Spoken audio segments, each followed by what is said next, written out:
Bonjour à toutes et à tous et bienvenue dans cette nouvelle vidéo. Aujourd'hui une vidéo spéciale, tout simplement parce que je vais interviewer pour la première fois dans la chaîne une personne. Et je pense que tu sais très bien de qui je parle, tu l'as vu dans la miniature, tu l'as vu dans le titre. Enfin bref, je t'ai déjà assez spoilé comme ça. On se retrouve tout de suite pour l'interview. Salut à toutes et à tous et bienvenue dans cette nouvelle vidéo. Aujourd'hui je fais une interview assez spéciale de Monsieur Asher. Comment tu vas Monsieur Asher? Bonjour tout le monde, merci à toi. Ouais, y a pas de souci. Bon, avant de commencer, je tiens déjà à dire que voilà, Asher, c'est une personne que je voyais en fait souvent sur YouTube et qui m'a, honnêtement, c'est lui qui vraiment il m'a donné envie justement de me lancer dans tout ce qui était crypto-monnaie et tout ça. Voilà, donc après ce petit pitch terminé, on peut justement commencer cette interview. Est-ce que tu peux te présenter justement pour les personnes qui ne te connaissent pas encore, en quelques minutes, te présenter brièvement? Alors, je m'appelle Asher sur YouTube, mais mon nom c'est Owen Simonin. Je fais des vidéos sur les crypto-monnaies depuis maintenant un peu plus d'un an. Un peu plus ou un peu moins, je sais pas, mais on est dans ces eaux-là, hein, ça va bientôt faire un an.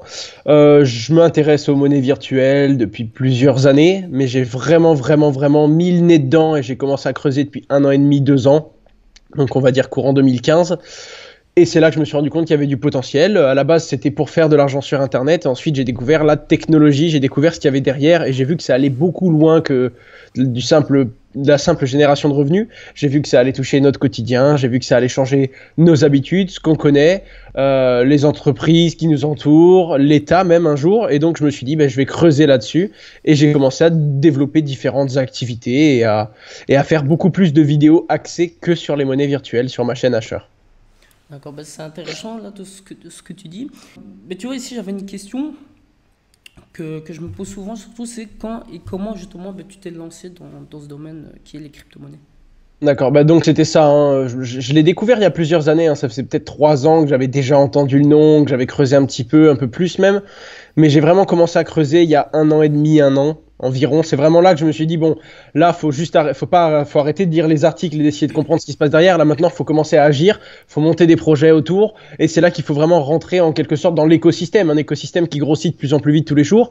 Et donc là, j'ai commencé à lancer mes différents projets. Et oui, donc ça sera à peu près dans ces eaux-là. Il y a à peu près un an, au même moment quand j'ai démarré ma chaîne YouTube, c'est le moment où j'ai commencé à agir plus qu'à me renseigner sur la blockchain. Ouais, donc comme tu as dit justement, voilà, on entend souvent justement dans tout ce qui est médias, etc. À la télé, on entend souvent que voilà, le Bitcoin et justement les crypto-monnaies, que c'est des arnaques justement. Et c'est intéressant justement ce que tu dis. J'aimerais aussi te poser, justement, j'ai vu que tu avais une entreprise qui s'appelait Just Mining. Et j'aimerais justement que tu en parles un peu plus, que tu dises, voilà quoi.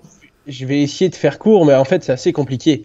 À l'origine, je cherchais comment investir dans les monnaies virtuelles. Donc, j'avais trouvé que le cloud mining, en quelque sorte, le cloud mining, c'est on paye une somme pour avoir une puissance de calcul qui va créer une monnaie virtuelle durant une durée X. Le seul truc, c'est qu'il y avait toujours une petite chose qui me gênait, c'est les petites lignes qui étaient écrites en bas de ces contrats. Par exemple, une petite ligne qui dit qu'une entreprise peut à tout moment changer la date du contrat et dire que c'est un contrat qui va vivre pendant 6 mois au lieu d'un an, ce qui s'est passé il y a pas longtemps.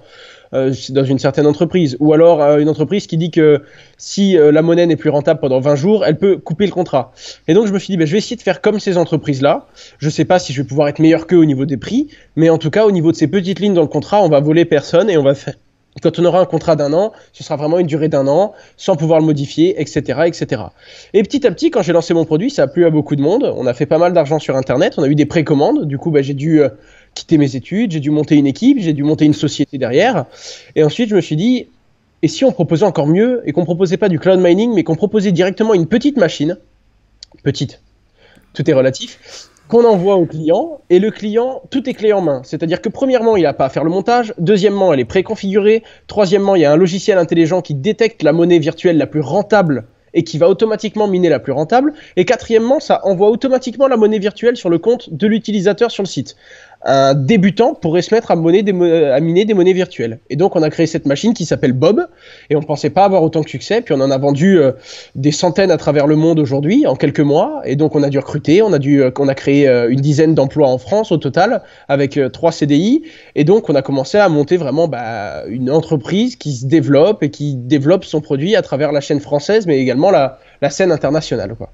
D'ailleurs, j'avais vu à ce sujet, sur tout ce qui était ton entreprise, j'avais vu surtout des vidéos sur YouTube qu'il y avait beaucoup de personnes qui l'avaient utilisé et qui disaient comme quoi c'était de l'arnaque, etc. Et quel est justement ton ressenti justement à propos de ça? Alors, déjà, la plupart des gens qui parlent, ils parlent du cloud mining, toujours. Alors que le cloud mining, c'est à peu près 10 ou 15% de notre activité. Ils parlent toujours de ça pour une seule et simple raison. On ne peut pas être, à certains moments, aussi concurrentiel et aussi compétitif, tout simplement, que d'autres gros sites internet au niveau du prix. Généralement, ce qui retombe, c'est Hflare. Sur l'un de nos 3 contrats, il y a un contrat qui est le contrat Ethereum, sur lequel on propose un prix de 24 € à l'année, alors que Hflare va proposer une trentaine d'euros sur 2 ans. Alors déjà, nous, on ne le fait pas pour 2 choses. Premièrement, proposer un contrat de mining que sur de l'Ethereum pendant 2 ans, alors que l'Ethereum, il va bouger, qu'il va peut-être y avoir du proof of stake, qu'il va peut-être y avoir une impossibilité à miner la monnaie. Nous, on trouve pas ça honnête envers nos clients. En attendant, ça justifie pas le prix qu'on met. On est une nouvelle entreprise, on a vu ce que c'était les coûts de monter une première ferme, d'installer des refroidissements, de payer des locaux, les coûts qu'on a nous avec nos employés. Puis on est en France, on n'est ni en Chine, ni en Islande, comme ils ont l'honneur de l'être avec notre siège, avec leur siège social à Hong Kong. Nous, on est en France, avec notre entreprise en France, avec notre siège en France, on paye des charges en France. Et donc forcément, des fois, on arrive à proposer des prix et à les casser dès qu'on peut. D'ailleurs, c'est ce qu'on a fait déjà à 2 reprises, à mettre des prix moins chers que tout le marché international. Mais des fois, on peut pas. Et des fois, on se retrouve avec un Chinois ou une personne qui vient de l'autre bout de la planète qui propose un prix et on se demande comment ils font et on n'arrive pas encore à baisser ces prix-là. Donc, on a toujours de la suite dans les idées. On va réussir à le faire pour d'autres contrats cloud, etc. Mais on peut pas être aussi compétitif en permanence toute l'année avec un contrat aussi peu cher que les autres, même si nos contrats restent toujours plus justes en quelque sorte, car à aucun moment dans nos contrats on dit qu'on peut changer la date, alors que je rappelle que toutes ces entreprises-là peuvent le faire du jour au lendemain. À aucun moment on peut clôturer le contrat d'un client sans raison. À aucun moment on peut dire que si le contrat n'est pas rentable pendant 10 jours, on va garder son argent. Tout ça, même si on reste plus cher, c'est des choses qu'on ne se permet pas de faire et donc le contrat est dans les lignes plus juste, même quand on est plus cher. Ce qui n'est pas toujours le cas et ce qui n'est même pas souvent le cas. Parce qu'on regarde le prix qu'on a fait avec le Zcash, on a été le moins cher sur le marché et on l'est toujours, alors que ça fait déjà plusieurs mois qu'on a lancé le produit. Ouais, d'accord. Et pour toi, un débutant qui veut justement se lancer dans le mining, tu penses que Just Mining serait intéressant tout simplement pour lui? Alors, je vais être super honnête. Déjà, je vais lui déconseiller le cloud parce que pour moi, le cloud mining, je le déconseille en norme générale. Pour plusieurs raisons. Premièrement, c'est un pari d'investisseur. On doit connaître le marché, on doit connaître sa tendance, on doit savoir comment elle va évoluer. Là, on peut faire de l'argent avec le cloud mining. Pour un débutant, le cloud mining, c'est trop compliqué. Il y en a trop qui disent que c'est une arnaque, c'est ci, c'est là. Ça peut être une arnaque dans les petites lignes du contrat si on ne comprend pas le contrat comme j'ai expliqué tout à l'heure. Le contrat de Just Mining, il est clear, il est clean et il n'y a pas d'arnaque dessus. Mais en attendant, ça reste quand même compliqué à comprendre le cloud mining. On peut trop facilement perdre son argent parce qu'on n'a pas compris dans quoi on investissait. Donc même sur Just Mining, quand on est vraiment un gros débutant en quelque sorte, quand on peut le dire, quand on découvre ce monde-là, je déconseille le cloud mining en règle générale. C'est pour moi une activité, c'est comme le trading. Je déconseille ça à quelqu'un qui est un tout nouveau débutant et qui veut investir son argent. La machine, c'est pas pareil. Il y a que très peu de questions à se poser pour acheter une machine chez Just Mining pour un débutant. C'est est-ce qu'on a confiance ou est-ce qu'on croit aux monnaies virtuelles que peut miner la machine? Donc pour l'instant, c'est Ethereum, Ethereum classique, Zcash, Z classique, Monero, Zencash, donc ce type de monnaie-là, avec Ubiq également. Est-ce qu'on pense que ces monnaies-là ont de l'avenir? Si oui, est-ce qu'on a les moyens? Car moi, je rappelle qu'il ne faut jamais investir 1 euro qu'on ne peut pas se permettre de perdre. Est-ce qu'on peut se permettre de perdre 800 à 2000 euros dans une machine de mining? Et si oui, ça peut être intéressant d'acheter une machine, de la recevoir chez soi, étant donné que c'est clé en main, qu'il n'y a presque rien à gérer, qu'il y a des garanties derrière et qu'on est là, nous également, pour garantir une machine le plus rentable possible. Après, ça dépend quand même du marché. Mais oui, la machine est une bonne solution. Ça, d'accord. Et quels sont en fait justement tes projets futurs que tu veux justement entreprendre, peut-être de Just Mining ou bien même sur ta chaîne YouTube ou dans les projets justement que tu veux entreprendre? Alors, je vais tous les lister point par point. Pour Just Mining, ça va évoluer, c'est-à-dire que là, pour l'instant, on propose que ce type de machine-là, mais on a de la suite dans les idées. Alors, ce que tu as là, c'est vraiment de l'avant-première, je crois que je l'avais dit à personne avant. On va développer d'autres domaines. Pour l'instant, on se concentre vraiment que sur le GPU, mais la règle d'un bon investisseur, c'est de diversifier son porte-monnaie et de ne pas mettre tous ses œufs dans le même panier. Et donc, ce qui se passe, c'est qu'on va développer d'autres types de machines et on va même développer des machines qui n'existent absolument pas sur la planète. C'est-à-dire qu'on a eu une idée, j'ai eu une idée, ça plaît pas trop à mon centre de production, mais j'ai eu une idée d'une machine qui pourrait être super intéressante dans 1 an Et donc si on la lance avant sur le marché, bah, soit c'est un risque énorme qu'on va prendre, soit on a un gros coup de visionnaire et on va réussir à proposer quelque chose en avant des autres. Donc ça, pour l'instant, j'en parle pas, je donne pas plus de détails, mais on va essayer de donner vraiment un coup d'avance sur le marché de la blockchain, vraiment. À côté de ça, il y a Smartcoin, le petit groupe Smartcoin que j'ai à côté, qui pour l'instant génère pas de bénéfices. On va peut-être le faire passer en société. On va peut-être embaucher avec Smartcoin et on va peut-être s'ouvrir à la scène européenne plus qu'à la scène française, parce qu'on commence à devenir un faucet bien renommé, qui est dans le top 190 000 des sites internet au monde, et on commence à avoir une bonne audience là-dessus.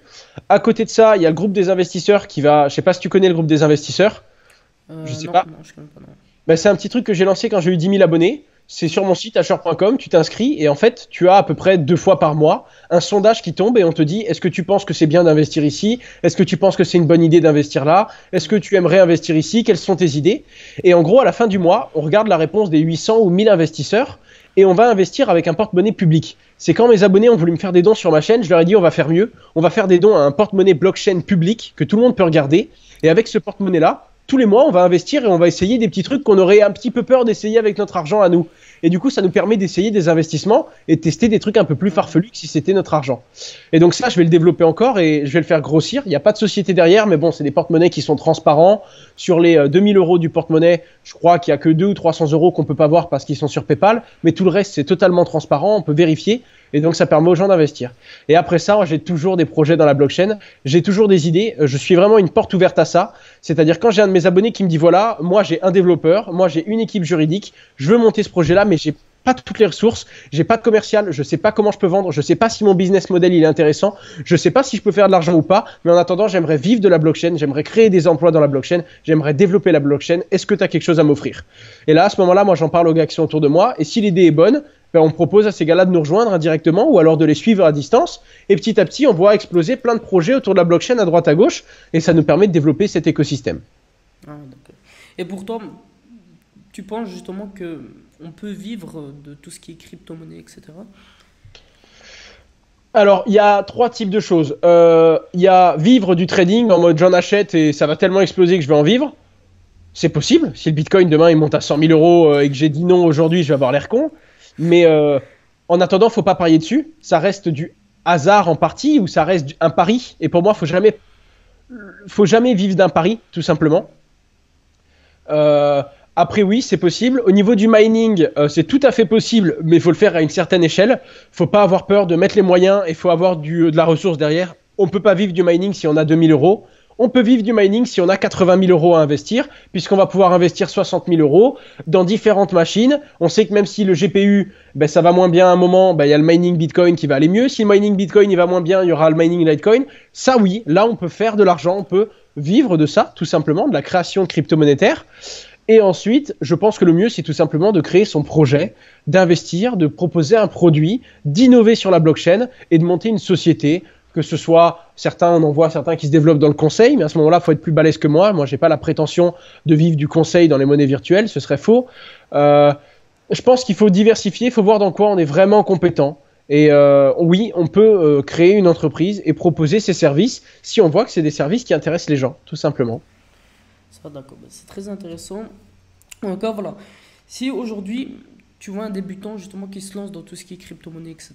Est-ce que tu auras 2-3 conseils justement à lui demander justement pour qu'il ne fasse pas certaines erreurs peut-être que tu as fait ou que tu connais des personnes justement qui ont fait? Si on prend la liste de mes erreurs, on va vraiment se faire mal à la tête parce qu'elle est vraiment, vraiment énorme. J'en fais toujours. Ça m'arrive encore maintenant de découvrir des choses sur la blockchain et de me dire comment j'ai pu prendre la parole hier sur YouTube sans savoir ça. C'est honteux.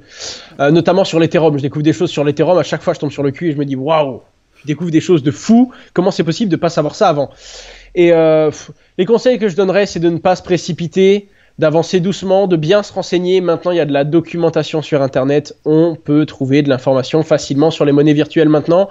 Ne pas hésiter à contacter des youtubeurs ou alors des forums ou alors des... Enfin, moi, quand je me rends compte que le mec de bitcoin.fr, qui tient l'un des sites les plus fréquentés en France sur le Bitcoin, il répond à n'importe quel email, à n'importe quelle question. Quand je vois les mecs du Journal du Coin qui répondent à n'importe quelle question également par email et même par Skype, parfois on leur envoie un message sur Facebook, on leur pose une question, ils vont chercher et ils répondent. Quand je vois que maintenant on a presque 150 à 200 questions par jour sur mon Facebook, une centaine sur mon Snapchat et même plus sur Instagram et Twitter et qu'on répond à tout le monde sur YouTube, je me dis que c'est pas dur d'obtenir des réponses à des questions. N'hésitez pas à nous contacter. Moi, toi ou n'importe quelle autre personne qui est dans la blockchain, la plupart des gens sont bien intentionnés. Ma phrase ne voulait rien dire, sont bien intentionnés. N'hésitez pas à poser vos questions et à avancer prudemment. Et surtout, ne mettez jamais tous vos œufs dans le même panier. Ne mettez jamais tout votre argent sur du Bitcoin, tout votre argent sur une autre monnaie. Diversifiez, diversifiez. Mettez-en dans du mining, mettez-en dans de l'investissement, mettez-en sur des monnaies virtuelles, mettez-en dans des projets. Mais ne mettez jamais tout sans réfléchir et sans poser vos questions au même endroit, car c'est comme ça qu'on perd tout du jour au lendemain et qu'on ne comprend pas ce qui nous arrive. Voilà tout. Voilà, ça fait une très belle conclusion. En tout cas, voilà, je te remercie d'avoir justement accepté. C'est moi qui te remercie. Et j'espère que tes projets futurs, comme tu l'as dit ici dans la vidéo, aboutisseraient à quelque chose. En tout cas, écoute, je te dis un grand merci. Bon courage pour ta chaîne YouTube. Abonnez-vous aussi à la chaîne de H. Abonnez-vous à sa chaîne YouTube. C'est en bas. En bas à droite, ouais, je sais à quel point c'est dur de demander ça. Je la mettrai dans la description et même un peu ici dans la journée. Bonne journée. Et merci à toi. Au revoir. Au revoir. To be honest, I don't have a girl in my life, but I'd be lying if I ain't crushed one or twice. There's some good looking girls, but none are my type. It's alright, cause no fights. To be honest, I don't wanna argue with someone I love, getting mad at everything that I touch.